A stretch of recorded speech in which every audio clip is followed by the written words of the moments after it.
हम अपने खानदान उजाड़ करके रख चुके हैं। हर पख्तून बाप ने अपने बेटे का जनाजा उठाया है। ख्वाजा साहब, हम पख्तूनों का कार्ड नहीं खेलते। हर चीज की एक हद होती है। इस ईवान के लिए भी शोक का दिन है। ये कौम जवाब भी मांगेगी, एहतिसाब भी मांगेगी। पाकिस्तान तहरीक इंसाफ की ये हिस्ट्री रही है, बावजूद इसके कि हर किस्म का जुल्म पाकिस्तान तहरीक इंसाफ के साथ हुआ है।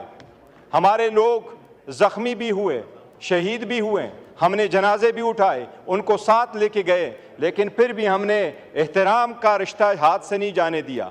इनके वज़ीर आज़म ने हमें तहरीबकार कहा, लेकिन आज तक हमने इनको तहरीबकार या कातिल लीग नहीं कहा, वरना वो लफ्ज़ आप लोगों का हमें याद है।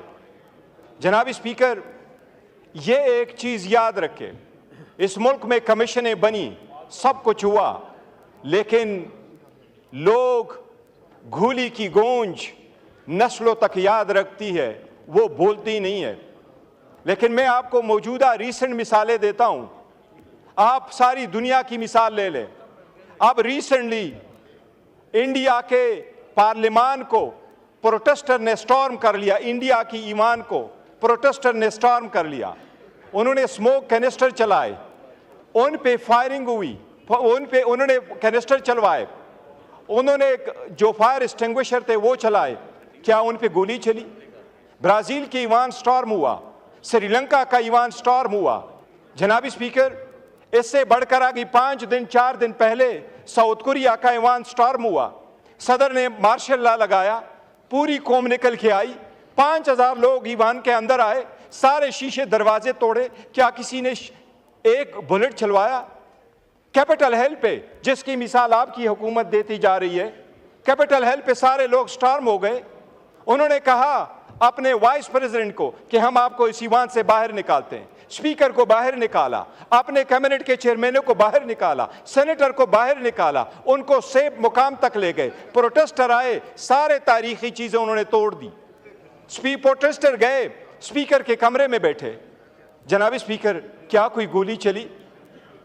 जनाब स्पीकर, यह तो नहीं हो सकता कि आप पब्लिक को इजाजत दे और वो यरगमाल बनाए सरकारी बिल्डिंगों को, लेकिन हर चीज की एक हद होती है।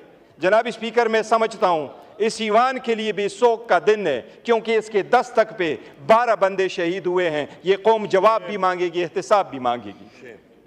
जनाब स्पीकर, इतना तो बंदा कर्ज करे कि अगर गोली चले भी तो कोई जवाब दे दो, रिमोर्स शो करो, उसकी अपॉलॉजी करो, उसका केस करो, उन लोगों को कंपेंसेट करो जिनके दिलों में रिमोर्स नहीं होता। तो मिर्जा गालिब कहता है ऐसे कातिल का क्या करे कोई। इतना तो कर्ज रखो। ख्वाजा साहब, आपके तजर्बे से हम पैदा लेना चाहते हैं। सबसे ज्यादा, मेरी उम्र से ज्यादा आप इस ईवान में रहे हैं।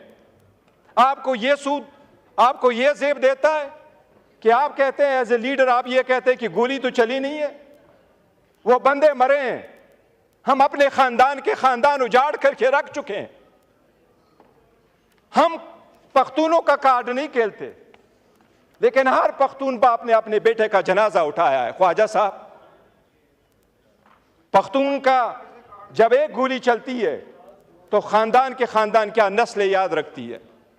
अगर आप सिर्फ इतना करते, उनको कंपेंसेट करते, मौसम बताते कि जो लाजिम है, पहले भी तो हुआ है। आफ्ताब शेरपाओ के दौर में तहरीक चली, निफाज शरीयत की तहरीक चली, गोली चली, 8 बंदे मरे, पर्चा रजिस्टर हुआ, अपॉलॉजी हो गई, वो सब के घरों में चले गए। सारे लोगों ने कहा हमने आपको माफ किया है। ये बदले लेने का वक्त नहीं था, लेकिन आप भी पर्चे का तो कह देते, केस के इन्वेस्टिगेशन का तो कहते हैं, आप आ जाते, रिकॉर्ड तो दे जाते। आपके दर पे ये आए हुए हैं, ये आपके सिटीजन है, ये हमारे सिटीजन है।